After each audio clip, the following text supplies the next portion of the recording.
Salut, chers combattants, chers internautes et puis chers militants pour la cause africaine. C'est le Banen de Yingui. Bonsoir. Alors ce soir, nous allons effleurer, nous allons examiner, n'est-ce pas, les menaces du régime de Yaoundé, c'est-à-dire de la dictature de M. Biya.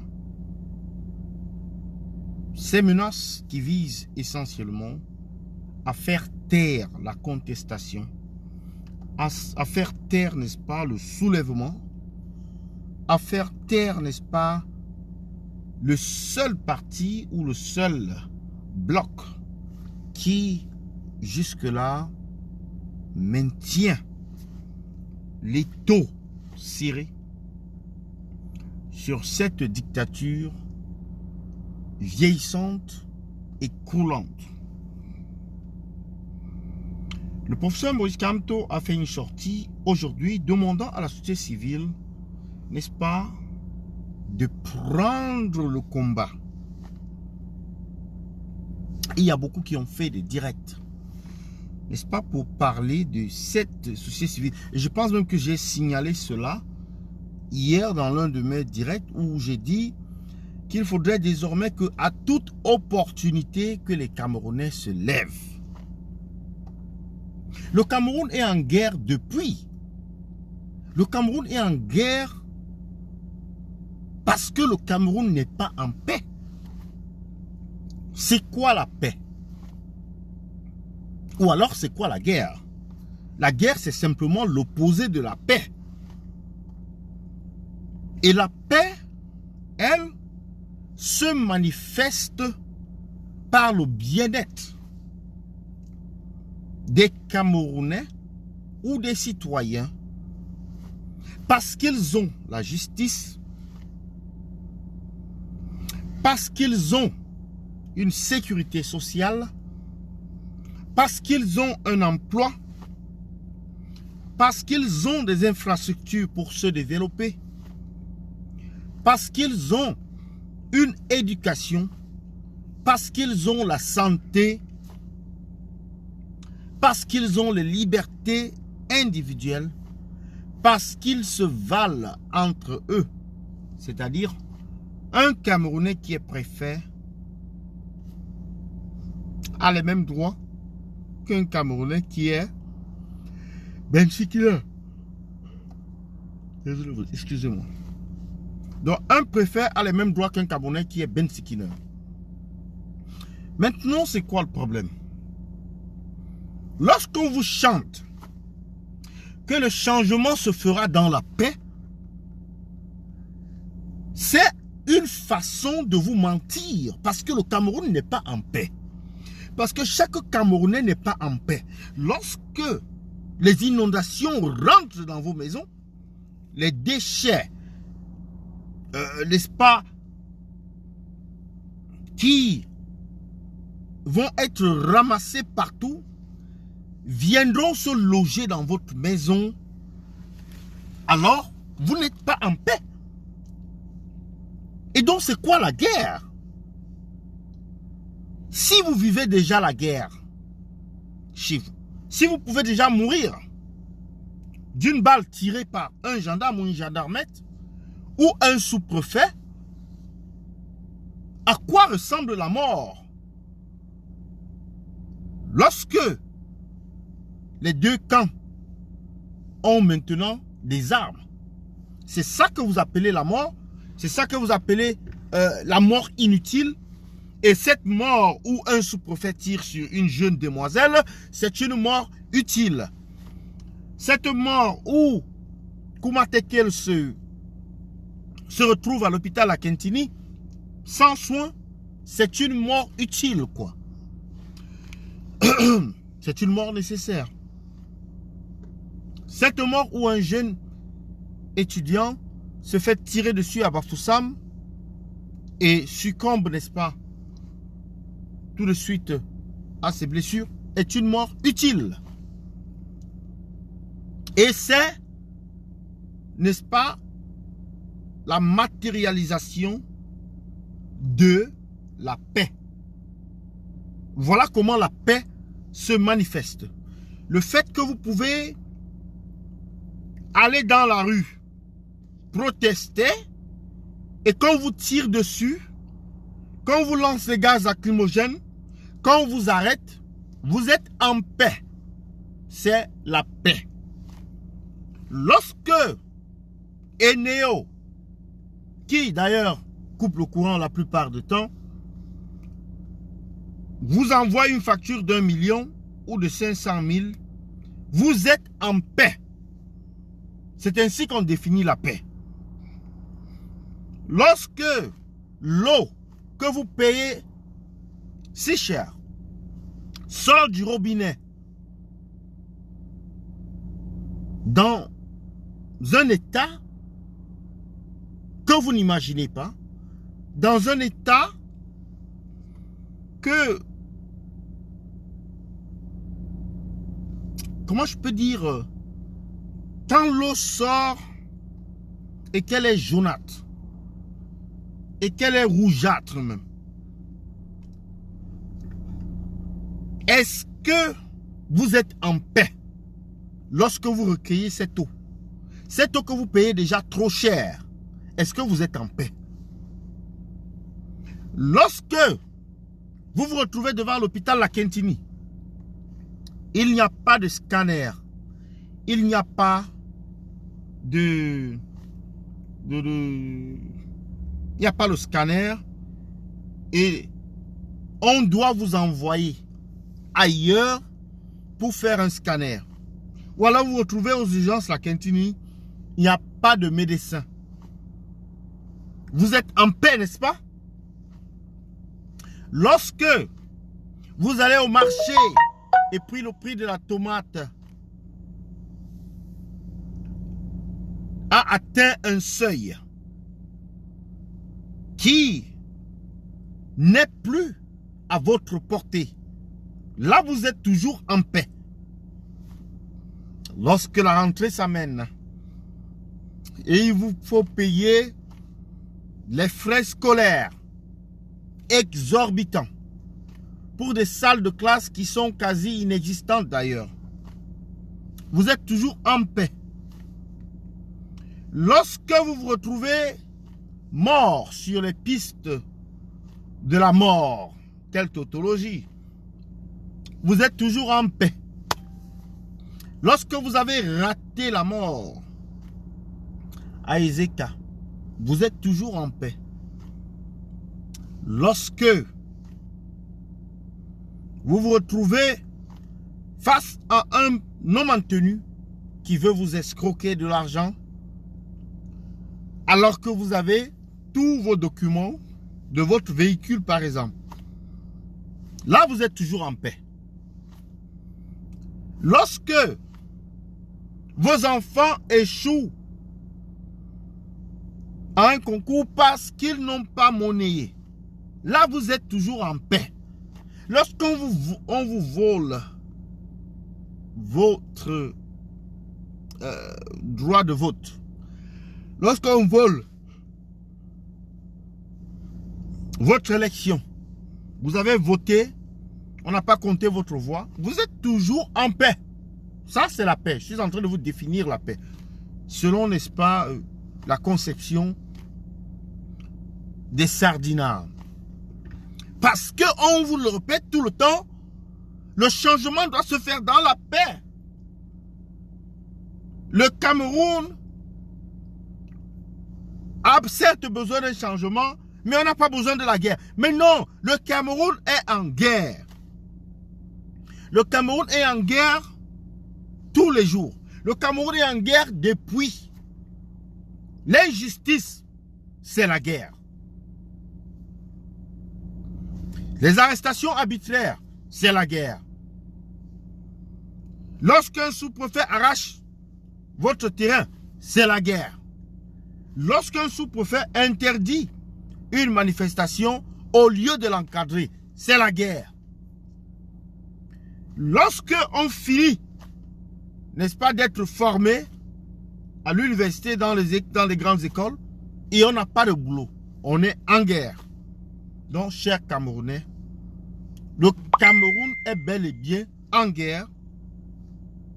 Mais simplement, le régime Biya a réussi à inculquer quelque chose aux Camerounais. C'est, n'est-ce pas, le... Comment je peux dire? Le chacun pour soi, Dieu pour tous. Ou lorsque l'indignation est individuelle. C'est ce que Biya a réussi à inculquer aux Camerounais. Pour que les Camerounais ne s'indignent pas. Un Camerounais ne s'indigne pas lorsque le voisin est en crise ou en situation de malheur. Non, ce malheur-là ne concerne que ce Camerounais-là. Moi, j'attends mon tour chez le coiffeur. C'est ainsi que les Camerounais fonctionnent. Chacun attend son tour. L'individualisme. Chacun attend son tour. Personne ne veut compatir aux douleurs de l'autre aujourd'hui. Les mêmes douleurs qui seront qui deviendront ses douleurs à lui demain. Voilà donc ce Cameroun-là et ces Camerounais qui sont pourtant en guerre depuis. Nous sommes en guerre depuis. Nous vivons la guerre tous les jours. Nous vivons les affres de la guerre tous les jours. Le prix des denrées alimentaires ne cesse d'augmenter. Hein? Le prix du carburant ne cesse d'augmenter. Le prix de la banane ne cesse d'augmenter. Le prix de la tomate ne cesse d'augmenter. Pas de couverture médicale. Pas d'emploi. Pas de... comment je peux dire... d'infrastructures de développement. Les usines qu'Aïdjo avait laissées, toutes ces usines-là ont été, n'est-ce pas, détruites. Et on nous dit, nous sommes en paix. L'exemple ultime, c'est la guerre au Nozo. Comment pensez-vous que les habitants du Nozo voient ou se sentent dans leur peau lorsqu'ils entendent les Camerounais de l'autre côté qui disent pourtant que le Nozo, c'est une partie intégrale du Cameroun. Le Cameroun est un et indivisible. Quand ils entendent cela, les francophones dire « Nous, on ne veut pas la guerre dans ce pays. On ne veut pas la guerre dans ce pays. Vous voulez, le MRC veut apporter la guerre dans ce pays. Ou alors la BAS veut apporter la guerre dans ce pays. » Parce que au Nozo, c'est l'amusement ou c'est le pique-nique. Ce qui se passe au Nozo, c'est le bal, n'est-ce pas, des fantômes? Mais non. Ceci fait partie de la stratégie du régime à vous distraire tout simplement et à continuer à s'aimer dans la tête de chaque Camerounais ou à faire germer dans la tête de chaque Camerounais l'idée selon laquelle ils sont en paix. Une relative paix qui n'existe que virtuellement. Parce que la réalité est que les Camerounais font la guerre tous les jours. Ils sont en guerre. Ils sont en guerre contre la dictature. Ils sont en guerre contre la pauvreté. Ils sont en guerre contre le manque d'emploi. Ils sont en guerre contre le manque de logement. Ils sont en guerre, n'est-ce pas, parce que on a volé ou arraché leur parcelle de terrain. C'est ça. Ils sont en guerre contre l'injustice. Voilà. Le président élu qui est en résidence surveillée, sans que cela soit notifié officiellement. Et on nous dit, nous sommes en paix. Les gars, chers combattants, il n'y a que la rue pour chasser une dictature. Et d'ailleurs, il faudrait qu'ils bannissent le MRC. Parce que, je dois vous dire quelque chose, si on bannit le MRC, alors, le MRC ne se doit plus, ou ce qu'il en restera, ne se doit plus de se soumettre aux lois illégales, aux règles fixées par la dictature. Et d'ailleurs, pour combattre la dictature, pour combattre un système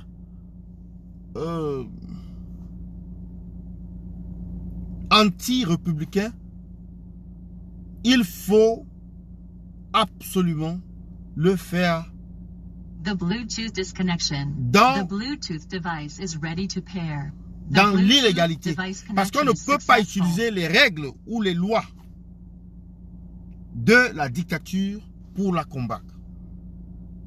Quand on n'est pas dans une république, quand on n'est pas dans un pays de justice, alors l'injustice ou l'illégalité devient la norme. Approprions-nous les mêmes armes qu'utilise le régime en place pour les combattre. C'est la seule manière qui peut nous amener, ou la seule méthode, la seule stratégie qui nous conduira, n'est-ce pas, à la victoire. C'est-à-dire le départ du régime Biya. Nous devons descendre dans la rue.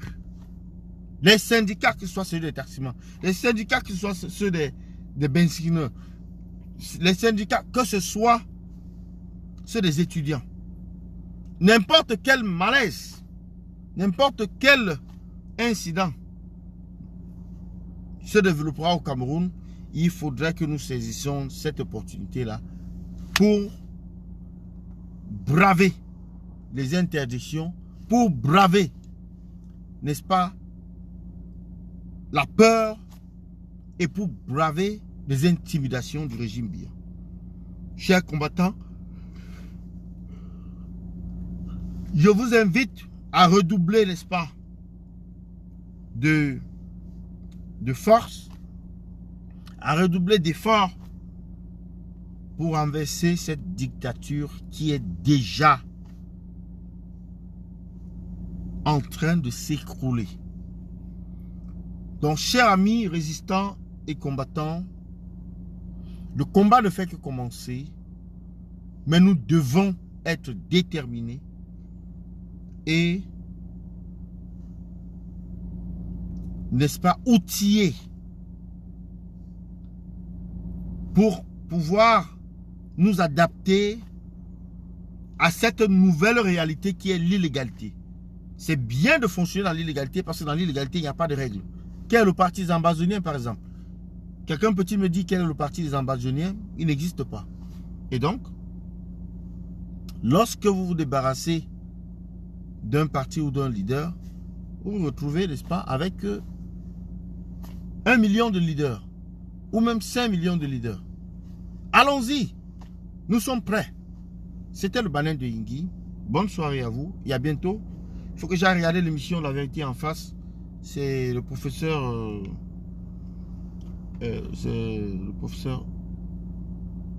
Ekoka qui va passer là-bas ce soir. Donc ce serait une très bonne émission. Ça commence dans quelques instants. Merci de m'avoir suivi. Partagez la vidéo. Abonnez-vous à ma chaîne. C'est le Banin de Yingui. Bonne journée à vous et bon début de semaine. À demain.